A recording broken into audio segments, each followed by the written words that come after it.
Hello, everyone, and welcome back to another episode of Liverpool Latest. My name is Matt, and I want to thank you for joining me for yet another episode today. So, what do I got on the agenda? Well, I have a bit of an opinion piece I was reading earlier today that I kind of want to touch on and maybe give my own thoughts on. I also have some more transfer news as Juventus continues to try and push for Chiesa. Mickey Vanderven is in the news again with an indie bomb from IndyCala News. And of course, we have to touch on AFCON. First and foremost, let's get right into it. I asked the question down below. Will Liverpool be penny pinchers in the January market? So far as huge signings go, that seems to be the case. That said, I kind of touched on this yesterday. I don't really know how well I spoke on it, but I guess the point I was trying to make is that we don't really. There's a couple of signings I would like to have us make, but at the end of the day, the fact that we're being a little bit more selective could be a possible good thing. Um, that said, I'm also thankful that we're not doing any sort of crazy panic buys. I feel like the summer market kind of blew everyone's expectations out the window because it was so good. Now, granted, on paper it was great, but execution of how it's played out on the pitch, different story. But that's a difference. But that's something I've been talking about forever now. This is January. And people are talking about a comparison to the 2020 to 2021 Liverpool season when Klopp was, I guess they didn't make any signings. You know, Klopp was down several players and no signings were made. And I guess the team suffered as a result of that. I'm not going to lie to you. I'm a little bit how do I say, uneducated on that particular subject. I started watching in the 2021 into 2022 season, or I think it was the 21 to 22 season. I started paying more attention, and I was unaware of how much of a basically a how traumatizing that year was for everybody. But at the same time, as I was reading the article and I was kind of doing a little bit of research on the whole thing, I feel like the situations don't really they're not really the same to me. 2020, 2021 is different because we lost three starting center backs all at once. And at least the good news is that we have one rotational, we lost, excuse me, one rotational fullback. And we also have at least enough players in that position to have the tactical flexibility and the hybrid usage, and of course using the midfielders, uh, you know, dropping them into defensive zones. I think Gravenberg has been mostly a defensive player throughout the course of the season because usually when I see him, when the ball is passed back to him for the 50th time in a push or a press attempt, um, Gravenberg is usually one of the people I see with the ball in the backfield. So Gravenberg is kind of filling that role a little bit. But if anything, this whole situation with the injuries this season, anyway, with the injuries and the transfer market, it's still very stress testing for us as fans, and it's rough because like we have enough depth at defense for certain positions, specifically right back. You know, Connor Bradley goes down. Obviously, we have Frimpong in that position. We have Gomez, who is a right back, center back, left back hybrid of sorts, and Suboslai and Jones are always in there as well. That said, a couple of those guys are kind of injury prone, as in Gomez, because he just got off an injury not too long ago, if you all remember. So it's tough. The article I was reading assumes that they're not signing anybody is basically playing with virtually no one.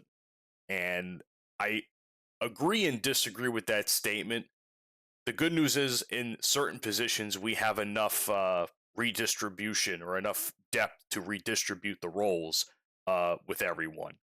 I still believe, though, that Mark Gahey needs to be added to the team for center back depth, and I will argue with anybody who wants to tell me otherwise, because that's really the only big name we need to focus on.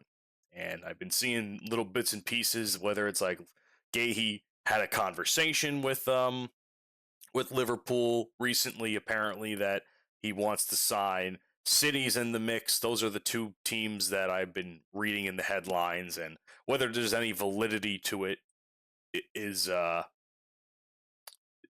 questionable. I think if we don't get him now, we'll definitely get him in the summer. And if we don't get him in the summer, then it's completely on Liverpool there to have really fucked up. But it's opinion pieces are always tough because it's coming from a fan perspective.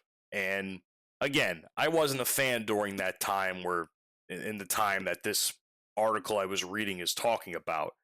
And so I can't contribute much to the conversation, but I can contribute to what I'm watching now. And there's lack of action can go both ways.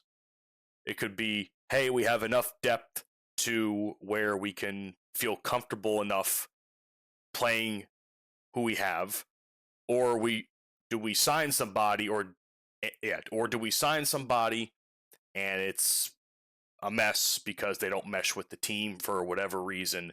I don't know. I mean, I'm kind of stuck in the middle of how I feel about it. I hope talking about this article gives you guys a bit of a better idea of what I was trying to discuss yesterday, because I feel like I didn't do a really good job with it, frankly. I mean, that's not one of my best performances here on the channel. But it's really not up to me. That's the problem. If it was up to me, we would have signed Gahey forever ago. But we'll just have to trust Baldy's process, and hopefully we spend a little bit of money. But I prefer not to go into this. I prefer not to leave this window dry, if that makes any sense whatsoever. Speaking of transfers, Mickey van der Ven has been in the news again. I know I've talked about him in the past a little bit. It seems as though IndyCala News dropped another indie bomb, and it is quoted in saying that Mickey van der Ven is ready to blow up the transfer market, in all caps, this summer, and Liverpool is his dream destination. So the key word in there that I'm realizing now as I talk about this is the summer. Clearly January is not an option for him, so I would wipe that from your minds right now. The summer, though, I could see that happening for sure. Again, he's been mentioned with Liverpool quite a bit in the past. I've touched on it before. That said, given the fact that this is Indy, very little confirmed accuracy as expected. I don't trust when they post stuff, but when they post stuff, it's certainly newsworthy and creates conversation, and it begs the question of how credible it is. But it's nice to fantasy book, as I like to call it. So we'll see what happens. No, I haven't seen Romano talk about it. Nothing from Ornstein. Nothing from club journalists. But it's good to know that we're talking about the future with him and the fact that he is still in the conversation, for sure. That said, he's under contract with Tottenham until 2029, so they definitely will not be selling him cheaply whatsoever. We will probably be spending a whole lot of money to acquire a player such as him, for sure. And he doesn't look like he's desperate to leave either, because if this was the case, that if he really wanted to leave and join Liverpool, this would have been something that was much bigger in the headlines by now. But all of this is just pure speculation, the whole dream destination quote, something I also question. It's like everybody wants to have Liverpool as their dream destination. And I've said this before and I'll say it again. We can't have every player in the world. I love to have every player in the world. Certainly wipes out the competition for us. But, saying this guy wants to join and that guy wants to join, we have to draw the line between fact and fiction here. I'm on the fence and going to say that there's probably some fact to this, especially in the summer window aspect. But are we willing to pay that kind of price for Mickey van der Ven? We'll just have to find out. It's certainly going to be it's speculative social media noise, but it's certainly something to keep an eye on going forward. Just like this particular little story I'd like to touch on with you today with Federico Chiesa, who is once again in the headlines for Juventus trying to acquire him. Apparently, this is the second offer they have given to Liverpool that, granted, whether or not this is credible, it's had some mixed reviews, but I've seen quite a few people talk about it. The claim originates from, as much as I am Italian, I'm going to absolutely butcher this, and I apologize, Calciomercato, which is not a top-tier reliability source. It's hit and miss and, as probably expected, agent-driven. That said, I do believe Juventus very much wants to get Chiesa back on the team. I have no doubt about that. If we're seeing people talk about this more and more, whether it's credible or not, there has to be something behind it. And do I think he's going to join? I'm on the fence. Do I want him to join? No. I would like him to stay. But it also comes from the fact of how he feels like he's being treated as a player. And people will argue that he doesn't look good on the pitch when he starts, but when he subs on, whatever time of the match that is, he does a pretty solid job for us. It's kind of like a tug of war, so to speak, is how I would describe it for sure. But, and he's already familiar with the club. I believe that's who he was playing for before he had left to go to Liverpool. So, once again, no confirmation from any top-tier reporters, but the fact that this is being consistently talked about, it's catching fire. I believe it's catching fire. I don't know if it's going to happen. I don't want it to happen, but it's something that the more I see, the more I worry about it, if that makes sense. And I would like to know what your opinions are about Chiesa down in the comments section below.